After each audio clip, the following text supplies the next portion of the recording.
शांति 15 अक्टूबर 2022। बाबा के महावाक्य। मीठे बच्चे, सवेरे सवेरे उठ याद में बैठने का अभ्यास डालो। भोजन पर भी एक दो को बाप की याद दिलाओ। याद करते करते तुम पास विद ऑनर हो जाएंगे। प्रश्न: किस एक कमी के कारण बच्चों की रिपोर्ट बाप के पास आती है? उत्तर: कई बच्चे अभी तक प्रेम स्वरूप नहीं बने हैं। मुख से दुख देने वाले बोल बोलते रहते हैं, इसलिए बाप के पास रिपोर्ट आती है। बच्चों को बहुत प्रेम से चलना है।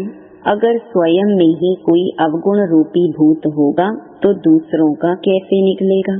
इसलिए देवताओं जैसा प्रेम स्वरूप बनना है, भूत निकाल देना है। गीत: आखिर वह दिन आया आज। ओम शांति। बच्चे गरीब निवाज बाप को जान चुके हैं और बाप की याद में बैठे रहते हैं। भल आँखों से किसको भी देखें, कर्मेंद्रियों से कर्म भी करें, परंतु गाया जाता है हाथों से कर्म करते रहो, दिल माशूक तरफ लगाते रहो। ब्राह्मण कुलभूषण जानते हैं और उनसे ही बाप बात करते हैं कि आधा कल्प तुमने बाप को याद किया। ड्रामा अनुसार अब तुमको बाप की स्मृति आई है कि सृष्टि चक्र कैसे फिरता है। सारी दुनिया विस्मृति में है। बाप की रचना को और बाप के पतित से पावन बनाने व सर्व की सदगति करने के कर्तव्य को कोई भी नहीं जानते। तुम रचयिता और रचना के आदि मध्य अंत को जानते हो। तुमको स्मृति आई कि सृष्टि चक्र कैसे फिरता है, हम 84 का चक्र कैसे लगाते हैं।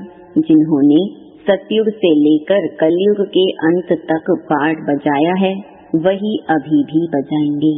सतयुग से लेकर कलयुग तक जन्म लेते नीचे उतरते आए हैं। अब कलयुग अंत में तुम्हारी चढ़ती कला है। कहते हैं चढ़ती कला तेरे भाने सर्व का भला। तो तुमको सारी स्मृति आई है। इसको कहा जाता है स्मृति लब्धा नष्टो मोहा। किस द्वारा स्मृति आई है? बाप द्वारा। अपने आप स्मृति नहीं आई। तुम जानते हो हम आत्मा परम पिता परमात्मा की संतान है। यह शरीर तो लौकिक बाप ने दिया। अब पारलौकिक बाप कहते हैं यह पुराने शरीर का भान छोड़ो। जैसे सर्प पुरानी खाल छोड़ता है और नई लेता है, यह बात सतयुग से लगती है। तो तुम भी सतयुग से लेकर खाल छोड़ना शुरू करेंगे। अब तुम्हारा अंतिम जन्म है। बाप कहते हैं बाकी थोड़ा समय है। तुमको धीरज मिला है। तुम खुशी में हो कि हम फिर से बाप द्वारा सुख का वर्षा पा रहे हैं। सुख का वर्षा तो बाप द्वारा मिलेगा ना। यह बात कोई मनुष्यों की बुद्धि में नहीं आती। वह लक्ष्मी नारायण के मंदिर में जाएंगे तो उनकी बुद्धि में यह नहीं आएगा कि यह कौन है। यह तो भक्ति मार्ग में हाथ जोड़कर कहते रहते हैं तुम मात पिता। शिव बाबा तो सबसे बड़ा ठहरा। शिव बाबा बागवान भी है, क्योंकि नए दैवी बगीचे का कलम लगाते हैं। तो खुद माली भी है और हाथ पकड़कर साथ ले जाते हैं। तो बाबा माली, बागवान और खिवैया कैसे है, यह सब तुम बच्चे ही जानते हो। यह सब अनेक नाम हैं। उनको लिबरेटर भी कहते हैं। याद भी उनको करना है। बाबा कहते हैं यहाँ आते हो तो शिव बाबा को याद करके आओ। हमने तो शिव बाबा को अपना बनाया है, ब्रह्मा ने भी उनको अपना बनाया है, तो हम उनको ही क्यों ना याद करें। चित्रों में भी दिखाया है सभी शिव को मानते हैं। बाबा आत्माओं से बात करते हैं। आत्मा न कहे जीवात्मा कहेगी, क्योंकि जब आत्मा अकेली है तो बोल नहीं सकती। शरीर बिगर आत्मा आत्मा से बात नहीं करती। परम धाम में क्या परमात्मा आत्मा से बात करेंगे? भल कह देते क्राइस्ट को परमात्मा ने भेजा, परंतु वहाँ परमात्मा बोलता नहीं है, वहाँ इशारा भी नहीं होता। ड्रामा अनुसार आत्मा आपे ही पार्ट बजाने नीचे आ जाती है। आत्मा में पार्ट भरा हुआ है तो आत्मा नीचे आकर शरीर धारण कर पार्ट बजाती है। शरीर का नाम तो सबका अलग है, आत्मा का नाम तो आत्मा ही है। हम आत्मा एक शरीर छोड़ दूसरा ले पार्ट बजाते हैं। अब हमको स्मृति आई है और कोई की याद नहीं होनी चाहिए, क्योंकि पुरानी दुनिया में पुराना पार्ट, पुराना शरीर छोड़ नई दुनिया में जाना है। वहाँ नया शरीर हमको मिलना है तो इससे मतलब निकलता है कि अभी 5 विकारों को छोड़ना है। तो कितनी मुश्किलात होती है। देखो बच्चे लिखते हैं काम क्रोध का तूफान आता है तो बाबा कहते हैं बच्चे दे दान तो छूटे ग्रहण। इस समय आत्मा पर ग्रहण लगा हुआ है। पहले तुम 16 कला संपूर्ण थे, अब 9 कला है। जैसे चंद्रमा की भी पूर्णमासी के बाद धीरे धीरे कला कम होती जाती है, अंत में जरा सी लकीर रह जाती है। तुम्हारी भी अभी वही अवस्था है। बाबा कहते हैं दे दान तो छोटे ग्रहण। अगर विकारों का दान देकर फिर वापस लिया तो ऊंच पद पा नहीं सकेंगे। यहाँ विकारों की ही बात है, पैसे की बात नहीं। हरिश्चंद्र का मिसाल, धन दान में देकर वापस नहीं लेना चाहिए। वास्तव में है विकारों की बात। विकार दान में देकर वापस नहीं लेने चाहिए। दिल अंदर देखते रहो कि हमारी दिल बाबा से लगी हुई है, जिससे हमारा जन्म जन्मांतर का ग्रहण छूटा है। समय तो लगता है, एकदम तो नहीं छूटता। जो कर्म भोग रहा हुआ है उसकी निशानी है बीमारी। तूफान आते हैं, इसका कारण पूरा योग नहीं है। बाप कहते हैं और संग तोड़ मुझ एक संग जोड़ो। और सत्संगों में माशूक को जानते नहीं, यह भी नहीं जानते कि आत्मा में 84 जन्मों का अविनाशी पार्ट लुंधा हुआ है। पहले हमारी बुद्धि में भी नहीं था तो औरों की बुद्धि में कैसे होगा। जो हम देवता घराने के थे वह भी नहीं जानते थे। अब तुमको स्मृति आई है कि हम ब्राह्मण हैं। फिर सतयुग में प्रारब्ध शुरू हो जाएगी। फिर जो कर्म हरेक ने सतयुग में किए थे वही रिपीट करेंगे। संस्कार इमर्ज होते जाएंगे। यह जब बाबा की महिमा करते हैं, ज्ञान का सागर, प्रेम का सागर, तो हम भी प्रेम सीख रहे हैं। हमारे मुख से ऐसे शब्द नहीं निकलने चाहिए जो किसको दुख मिले। अगर किसी को दुख दिया तो समझना चाहिए हमारे अंदर भूत है, फिर लक्ष्मी को वर नहीं सकेंगे। बाप के बने हैं तो लक्ष्मी को वरने लायक बनना चाहिए। अगर कोई भूत रह गया तो त्रेता में चले जाएंगे। बच्चों में क्रोध नहीं होना चाहिए, बड़े प्रेम से चलना चाहिए। देखो बाबा के कितने बच्चे हैं तो भी बाबा क्रोध थोड़ी करते हैं। तो तुमको भी बड़ा प्रेम स्वरूप बनना है। अभी कई बच्चे प्रेम स्वरूप नहीं बने हैं। कभी कभी रिपोर्ट आती है तो वह भी समझ जाते हैं कि इनमें भूत है। जिसमें खुद भूत है वह औरों का क्या निकालेंगे। बड़ा प्रेम स्वरूप बनना है और यहाँ ही बनना है।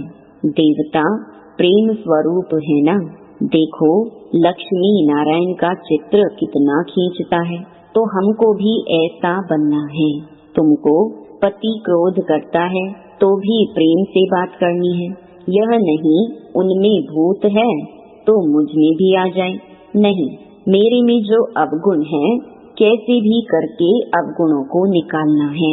बहुत बहुत मीठा बनना है। किसी ने कहा लौकिक बाप गुस्सा करता है, तो मैंने कहा कि जब वह क्रोध करता है तो तुम अच्छे अच्छे फूल चढ़ाओ तो वह वंडर खाए, फिर वह ठंडा हो जाएगा। बड़ा युक्ति से समझाना है, क्योंकि रावण राज्य है ना। हम हैं राम की संप्रदाय। खुद ना बने तो दूसरों को क्या बनाएंगे। इसलिए स्थापना में देरी पड़ती है। एक तो प्रेम से चलना है, दूसरा स्मृति में रहना है, स्वदर्शन चक्रधारी बनना है। धंधा तो करना ही है, इसलिए सुबह का समय बहुत अच्छा है। कहते हैं ना, सवेरे सोना सवेरे उठना। इसलिए सवेरे सवेरे उठ यहाँ आकर बैठो तो 5 मिनट भी याद ठहरेगी। फिर धीरे धीरे आदत पड़ने से याद पक्की हो जाएगी।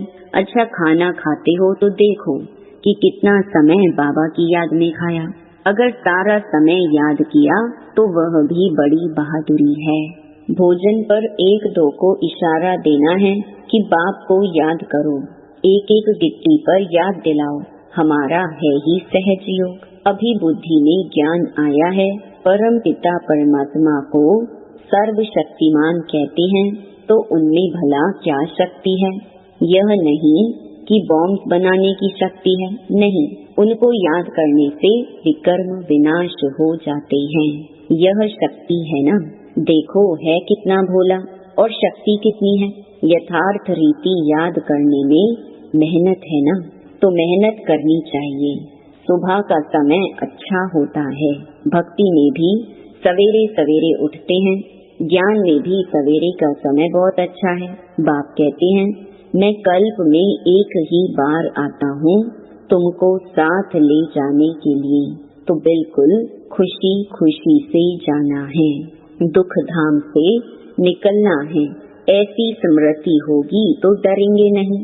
कितनी भी परीक्षाएं आए तो भी स्मृति पक्की रहनी चाहिए। ऐसी अवस्था जमानी है। अब तुम बच्चों को हम सो हम का अर्थ भी समझाया है। हम सो परमात्मा नहीं, लेकिन परमात्मा का बच्चा हूँ। यह हो गया हम सो के चक्कर का दर्शन। इस याद से ही खाद निकलेगी। खाद निकालने का समय ही है अमृत वेला। तो 5 विद ऑनर बनने के लिए कृष्णपुरी का मालिक बनाने वाले बाप को याद करना है। अच्छा, मीठे मीठे सिकी लधे बच्चों प्रति माता पिता बाप दादा का याद प्यार और गुड मॉर्निंग। रूहानी बाप की रूहानी बच्चों को नमस्ते। धारणा के लिए मुख्य सार। पहला, धंधा आदि करते भी स्वदर्शन चक्रधारी बनकर रहना है। 1-2 को बाप की याद दिलानी है।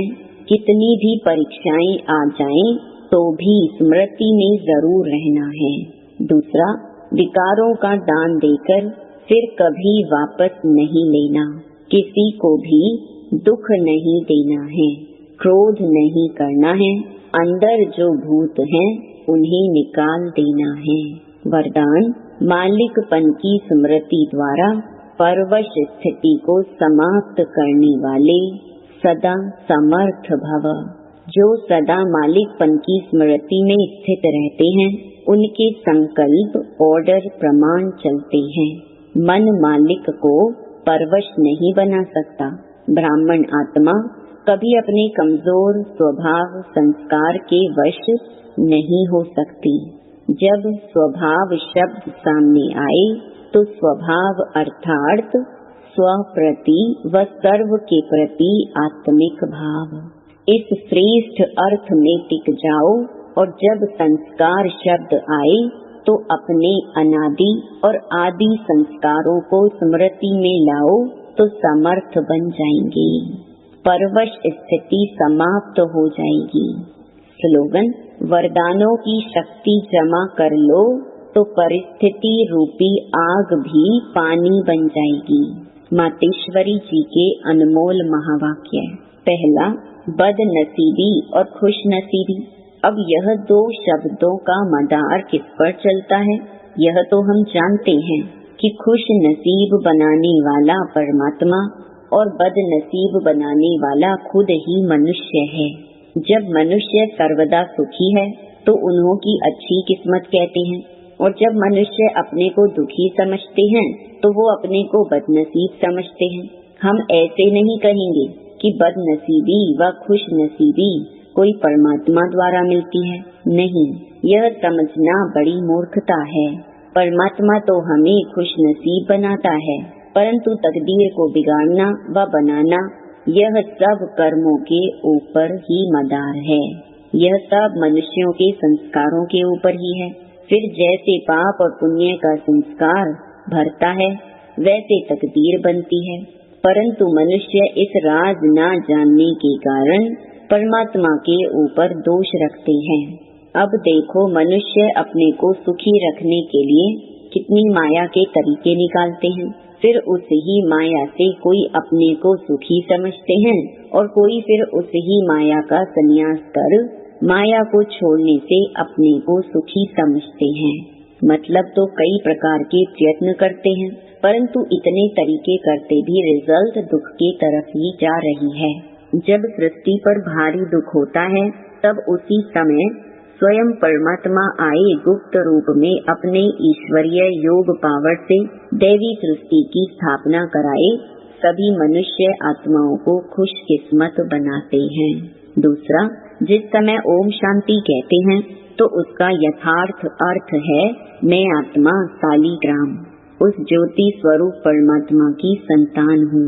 हम भी वही पिता ज्योतिर्बिंदु परमात्मा के मुहाफिक आकार वाली हैं। बाकी हम सालीग्राम बच्चे हैं, तो इन्हों को अपने ज्योति स्वरूप परमात्मा के साथ योग रखना और लाइट माइट का वर्षा लेना है। उस निराकार परमात्मा को श्वासों श्वास याद करना, इसको ही अजपा जाप कहा जाता है। अजपा जाप माना कोई भी मंत्र जपने के सिवाय नेचुरल उस परमात्मा की याद में रहना। इसको ही पूर्ण योग कहते हैं। योग का मतलब है एक ही योगीश्वर परमात्मा की याद में रहना। तो जो आत्माएं उस परमात्मा की याद में रहती हैं, उन्हों को योगी अथवा योगिनियां कहा जाता है।